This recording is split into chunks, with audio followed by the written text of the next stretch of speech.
I want to start with a simple question.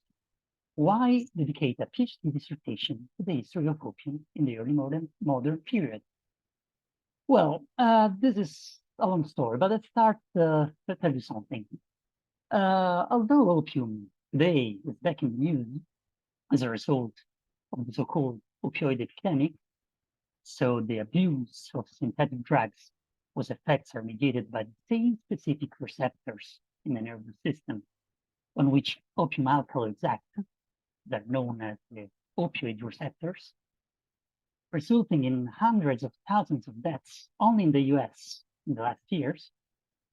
Well, say that in history, opium does not seem to have any particular cultural significance for the Western world, unlike other psychoactive substances such as alcohol and tobacco, for example. Also, while the opium poppy has a historical presence spanning thousands of years in Europe, a notable shift in its association occurred during the 19th century. In this period saw a pivotal change in its perception, as opium became primarily associated with the Far East and the famous Opium Wars. These conflicts, spanning from 1839 to 1842 first, and then from 1856 to 1860, embroiled the Chinese Empire in confrontations with the new United Kingdom. While it is crucial to acknowledge that these conflicts were rooted in Western imperialist ambitions aimed at reinforcing and restricted opium trade in China, a noteworthy outcome was the emergence in the West of a stereotypical portrayal of Chinese people as opium addicts. Back to Europe and the Western world, another big source of influence on the role of opium in history is its association with Romanticism. The idea that opium has had a direct effect on the works of 19th century Romantic poetry is still under debate. However, the literary criticism that has emerged throughout the years suggests very compelling ideas about opium and its impact on poets such as Samuel Coleridge. This happened especially because of the publication of Thomas de Quincey's Confessions of an Opium Eater, which contributed to associating the consumption of this substance with the romantic imagery of the poet tormented by his own demons. The genesis of these stereotypes can be traced in part to the prevailing cultural context of the 20th century, characterized by heightened prohibitionist sentiments towards opium. Historiography, too, has been somewhat remiss in examining the role of opium prior to 19th century, particularly during the early modern period, when its role underwent a deep transformation, ultimately exerting a profound impact on the societies of the period.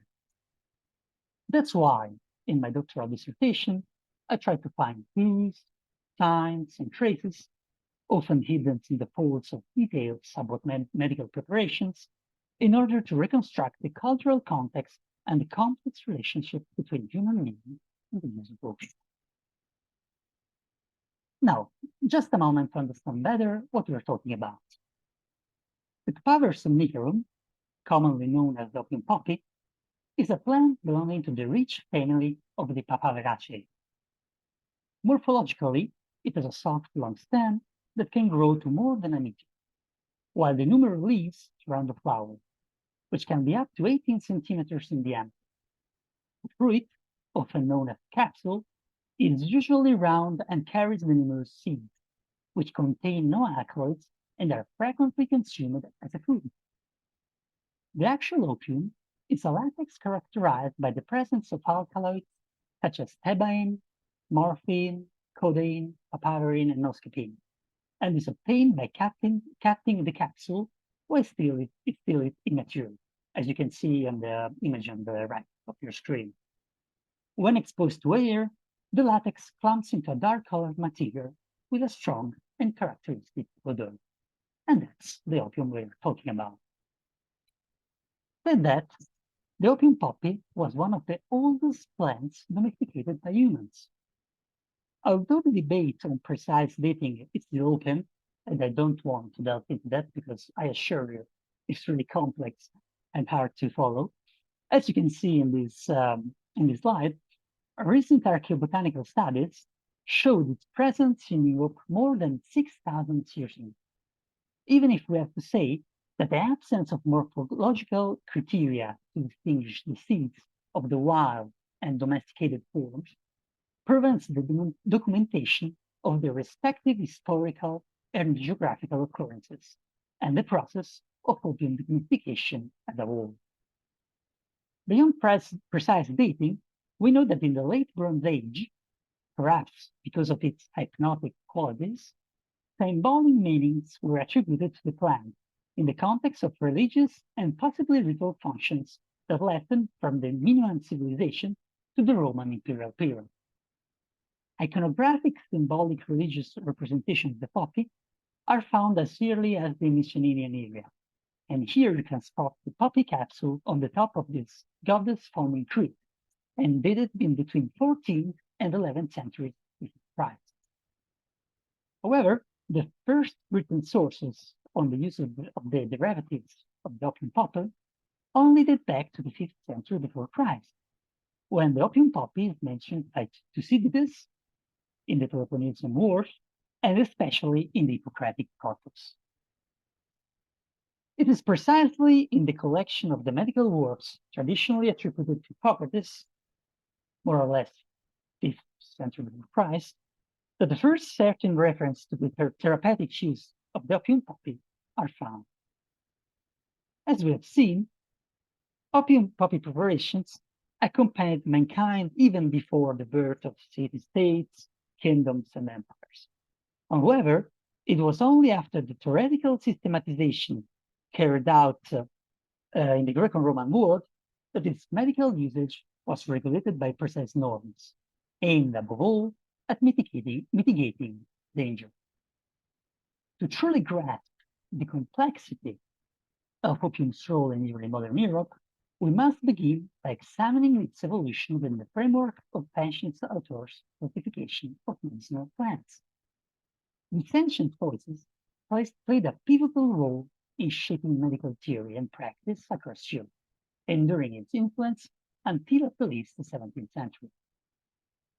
Within this historical backdrop, we find the opium poppy inscribed in the European Pharmacopoeia, sharing some traits with other medical plants used in Greco-Roman medicine, while also possessing distinctive features that set it apart.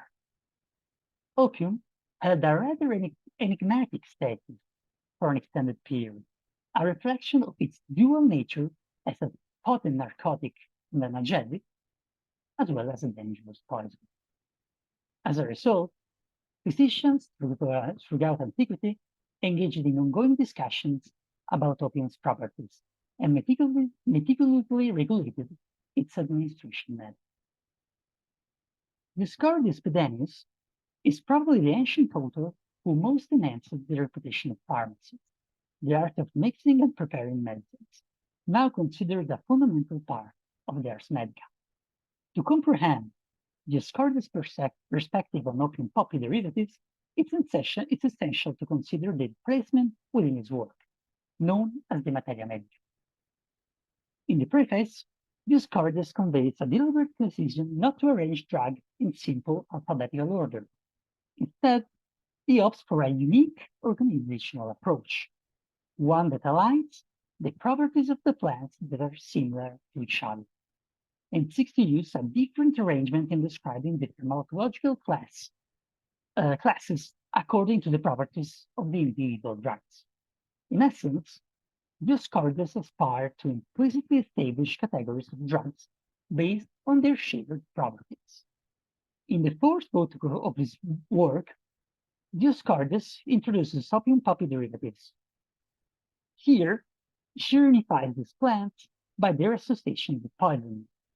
Some are regarded as antidotes, while most are recognized for their toxic properties.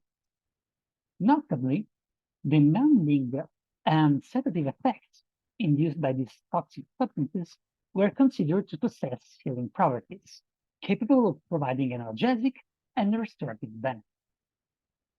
In the context of Dioscorides' approach, The opium poppy derivatives occupied a distinctive place, reflecting the ancient understanding of their dual nature as both potential poisons and sources of therapeutic relief. These characteristics are evident in the description of opium that you can see here. In this passage, we witness a pivotal moment in the history of opium. As, for the first time, Dioscorides delves into its properties, highlighting its soporific, analgesic, and digestive attributes. A groundbreaking analysis that would hold sway in the medical community until at least the 16th century. While the soporific effects of opium poppy derivatives were known, Dioscorides takes the momentous step of providing specific insights into their toxicity, and recommended dosages. To convey the potency of opium, he quantified the recommended dose in relation to the vetch seeds, which were known for their very, very small size. Moreover, Dioscorides offers a stern caution to his readers regarding opium's grave contradictions in cases of overdose. Notably, Dioscorides also recognized opium's role in digestive and constipating effects. This made it a valuable commodity in the realm of funeral medicine, where the pursuit of bodily balance often hinged on the retention or evacuation of bodily fluids. Now, it becomes evident that opium was perceived as a potent remedy for addressing a wide array of issues. However, its reputation is a double-edged sword writ large, as it could prove perilous, even fatal, when consumed in excessive quantities. Although we must understand ancient pharmacology rather as a pharmacotherapy, as the absence of adequate knowledge prevented the drug from being placed in a physiopathological process that could explain its action, we can claim that the process of theoretical systematization have been concluded in the 2nd century Anno Domini, when Galen, selecting and integrating authors from the Hippocratic school, produces a very large corpus of works, in which he expounded his elaborate medical philosophical system that will be handed down, used, and discussed for at least 15 centuries after his death. As far as pharmacology is concerned, Galen, who certainly read Dioscorides and particularly appreciated the part relating to the description of medicine, does not seem to take into consideration the parts relating to therapeutic action and the relating to pathology. In fact, he concentrates mainly on the question of the physiological mechanism of actions of drugs, introducing the direct relationship between the nature of the properties of substances, both curative and toxic, and their material composition. The warm quality of substance is linked to a finer structure of the matter, while the cold to an aqueous inert composition. In this context, it seems that opium was initially just considered as a poison, a substance impossible to use with benefit in medicine. As in the Simplicium Medicamentorum Temperamistis Facultatibus, he claims how opium is absolutely opposite to the human body. However, in the same treatise, he further argues how each substance has a degree of effect that can be quantified on a scale from 0, the absence, to 4, the strongest. For example, water has a cooling power of 0 and is therefore neutral, while opium has a cooling degree of 4, maximum. Opium is thus integrated into Galen's medical philosophical system as a substance that is cold to the 4th degree and dry to the 1st degree.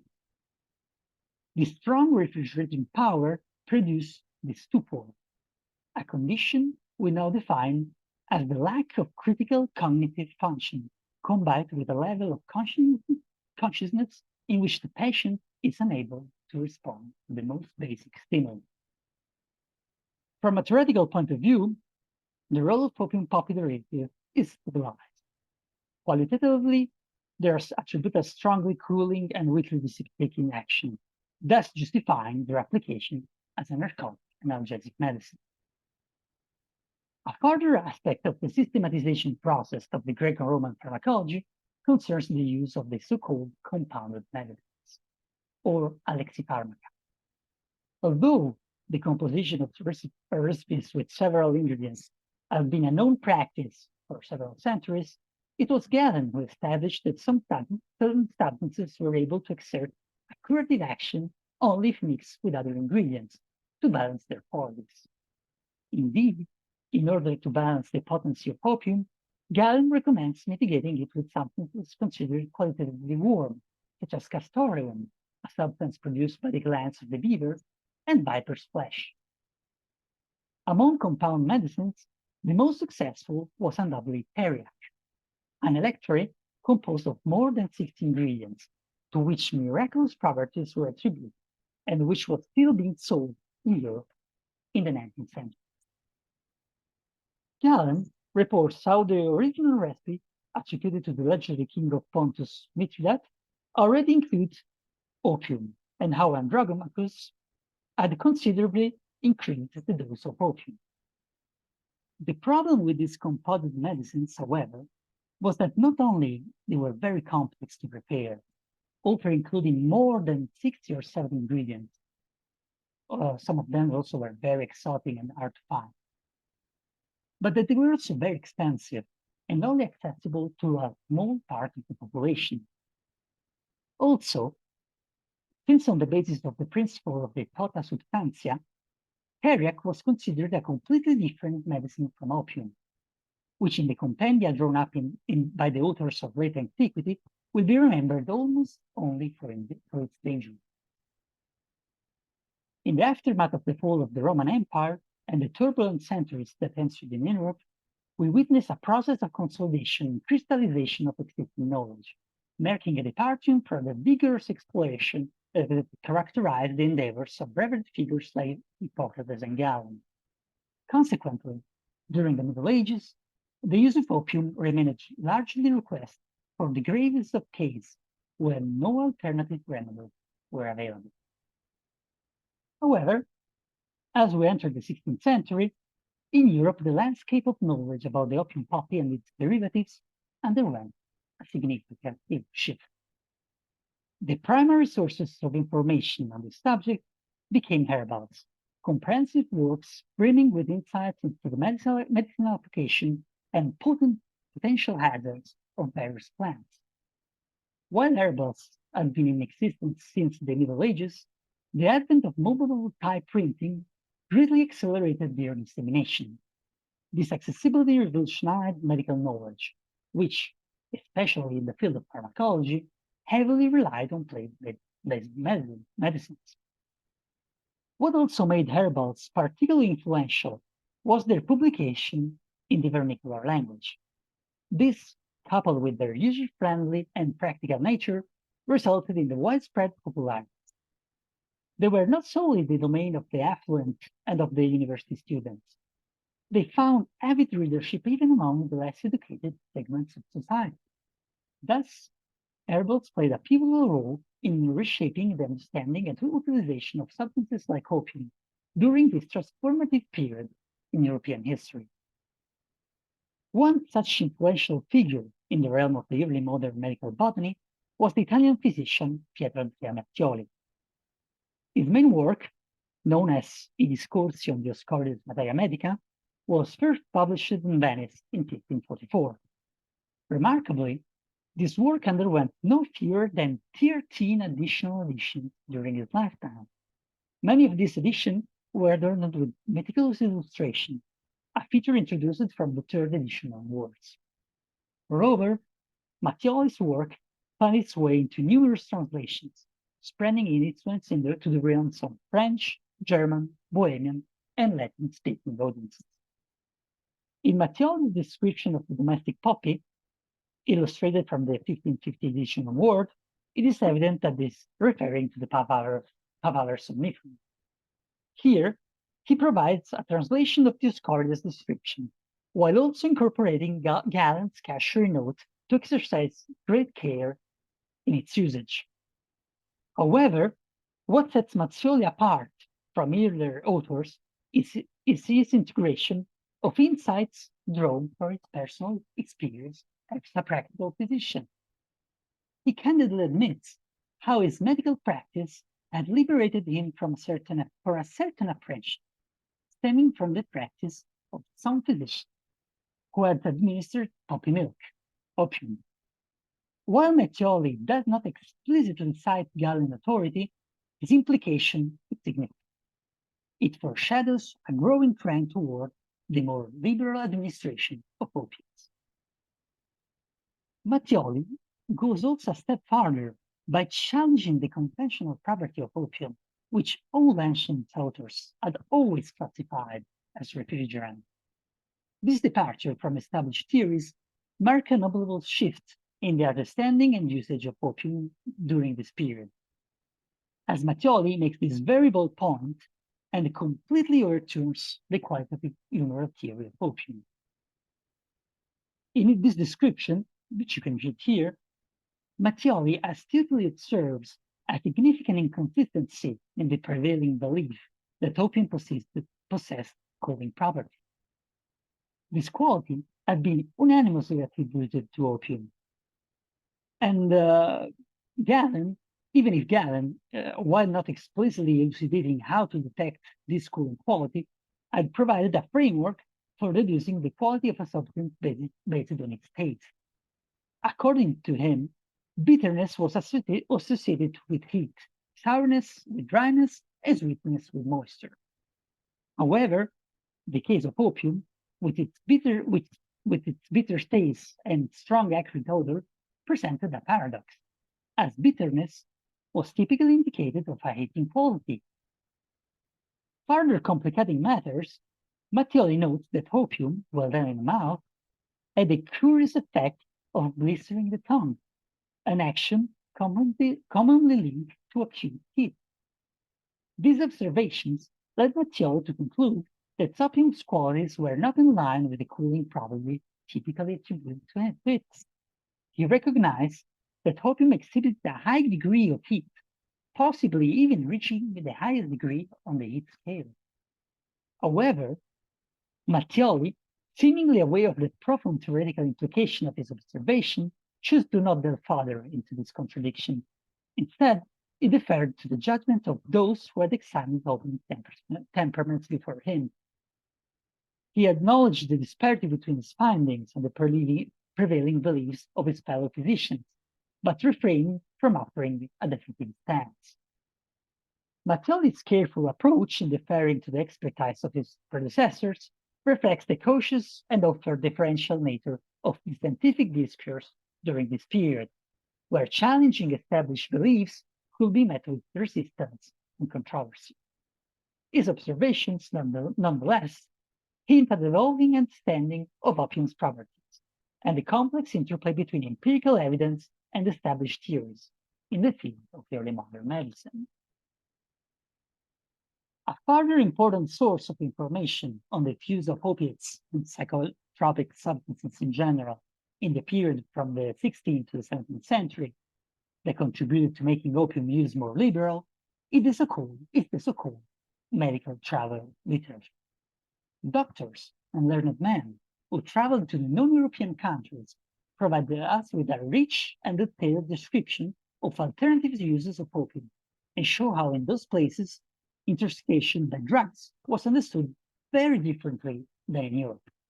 If you're interested in this topic, please send me an email. You can find my address later. I'll be happy sending an article I published some years ago in the Canadian Bulletin of History of Medicine, where I specifically address this topic.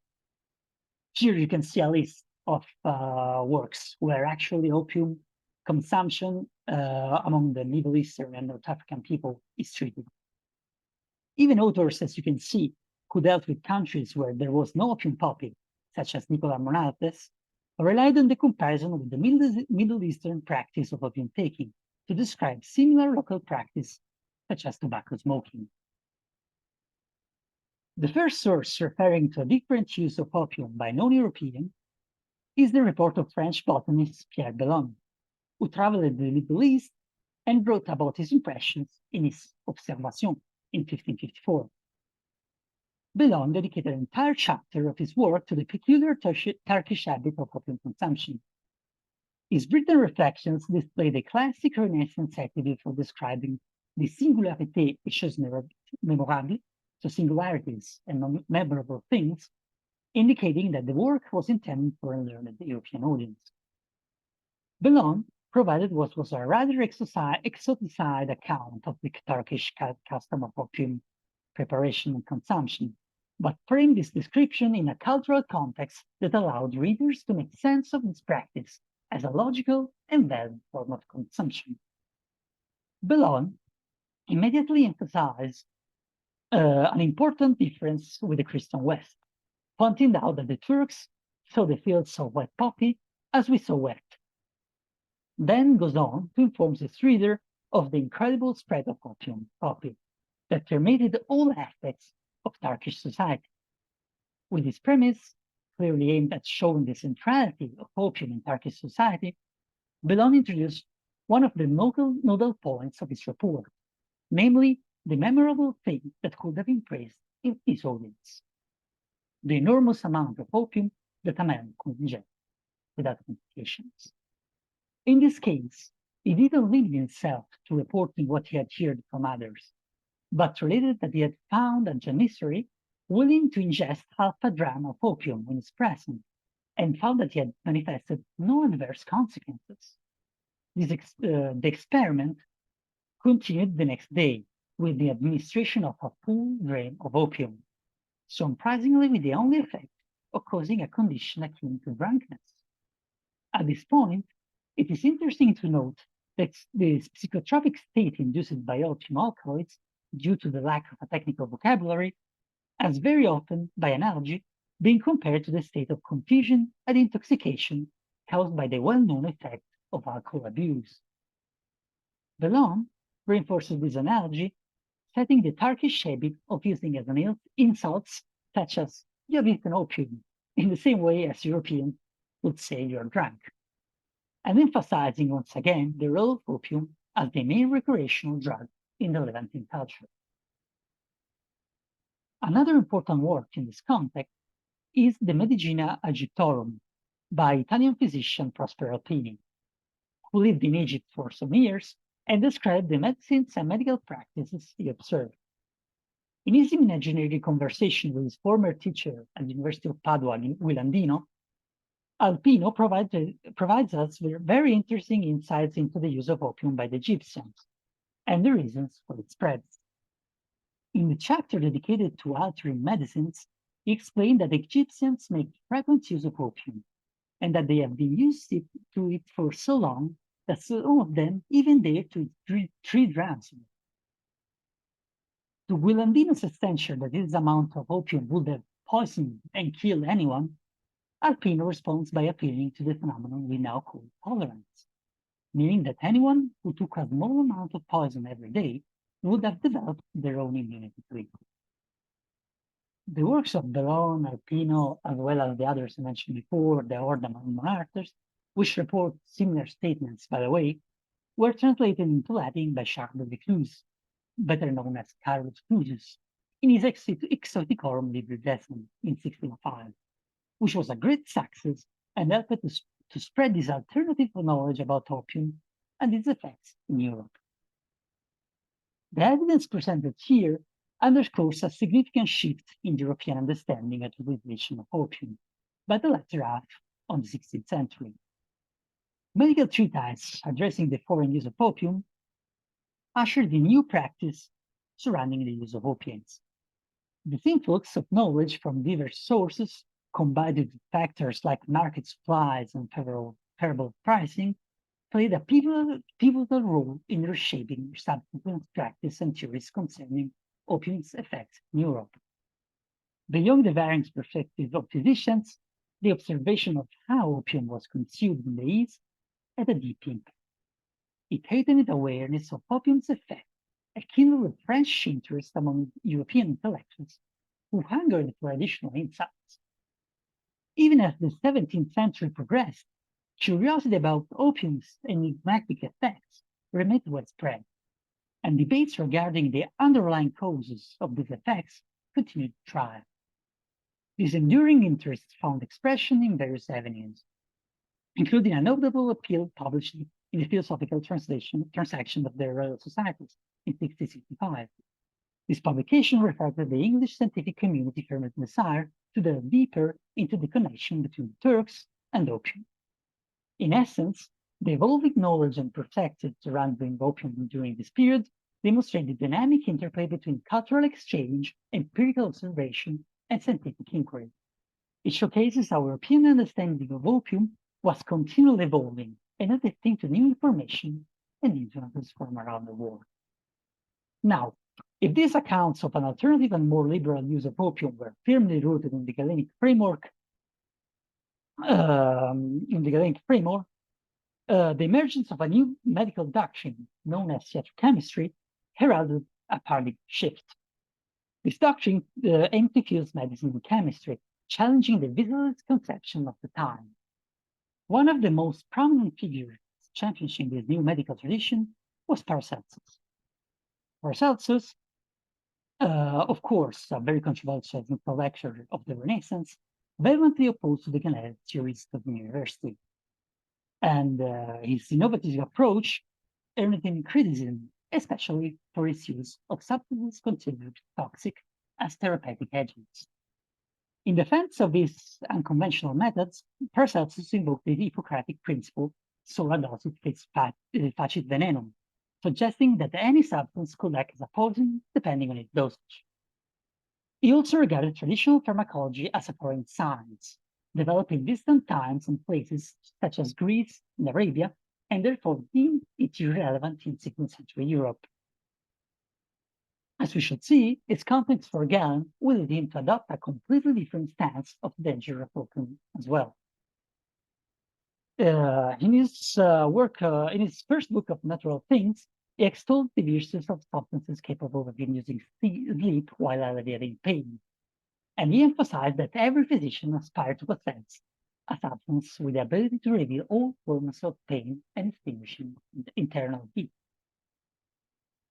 In fact, he recommended the use of 1 ounce of opium as the component of this miraculous remedy, Alodinum specificum, which purportedly could cure all illnesses without the detrimental effect on the body, and that later it was called laudanum. Indeed, from a theoretical standpoint, opium played a pivotal role in challenging and refuting the tenets of Galenic medicine, particularly as championed by Paracelsus and his follower, as you can see by Jean-Baptiste Van Helmont, a prominent disciple of Paracelsus who yielded significant influence in 17th century medicine. Here in his quote, we can see how the discrepancy between the taste of opium and its quality again became a central topic in his harsh critique of Galenic, as he used the same arguments as Mattioli, emphasizing the fact that the Galenic theory lacked empirical validation. Unlike Mattioli, however, Van Helmont did not shy away from controversy and used this argument to found a new system of medicine. In this evolving theoretical context, opium-based drugs underwent a transformation in their perception, gradually being considered less dangerous. From a practical point of view, the key to mitigating their potential dangers lay in the removal of the narcotic sulfur component. According to Paracelsus, opium had to undergo a specific treatment process to eliminate its harmful element and to be transformed into laudanum, this miraculous medicine. This process involved purging opium in a liquor or distilled water and subsequently extracting it with white spirits. Substances like opium and henbane, which were known to contain potent sulfur compounds, need to be purged of this sulfur, and only then could they be safely administered to patients. A very important figure in popularizing this knowledge is the Italian physician Angelo Sala, who, unlike the more intransigent Paracelsians, did not reject Galenic medicine altogether, but instead sought to establish a synthesis of the two traditions. In this context, he published the Opiologia, the first treatise entirely devoted to opium, which was written in French and published in 1614 in the Netherlands, where Sala worked as a practicing physician in The Hague. From this quote, which you can read here, it's pretty clear how Sala considered that the greatest merit of the strategic doctors was precisely the innovative treatment of these dangerous substances. eliminating their harmlessness and transforming them into the best possible medicine. Sala believed that many people were so frightened by opium that they suffered unspeakable pain rather than to take laudanum, which, moreover, official doctors were often unable to prepare properly. Um, and so, Sala's intentions is thus precisely to popularize this recipe and laudanum and enable his reader to cure themselves in the proper way so that they could finally defeat pain. According to Sala, even if this treatise only served to make laudanum known to the ignorant populace so that they could request it from their doctors, then even the reader could easily understand what great benefit could obtain. Already in the preface of the work, Sala debunks the myth that chemical medicines were more dangerous than galenic medicine, pointing out that chemical medicine such as antimony was no more dangerous than a substance used in galenic medicine such as hellebore. On the contrary, he argues that an advantage of chemical medicines is that having been treated with fire, they are purer and cleaner than raw medicines, which are therefore more difficult for the patient to digest. This similarity also, which you can read here, with the action of the sun on the fruit, as he used this very nice metaphor, which is the example of the figs, explain well the idea behind the spagyric treatment, in which fire had a very important role of purifying and transforming the substance. A similarity also reinforced by the fact that opium latex was apparently similar to the whitish latex contained in ripe figs. To conclude, the work of Sala is particularly interesting also because it delves into the historical use of opium, and the reference the writing of Dioscorides, as well as Pierre Bellon and Alpinus, in the explanation of the Turks' ability to consume substantial quantity of opium.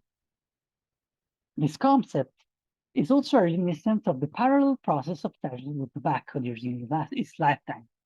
Tobacco, indeed, was also considered a narcotic plant. Many authors classified it as an opiate, and had gained popularity among many Europeans.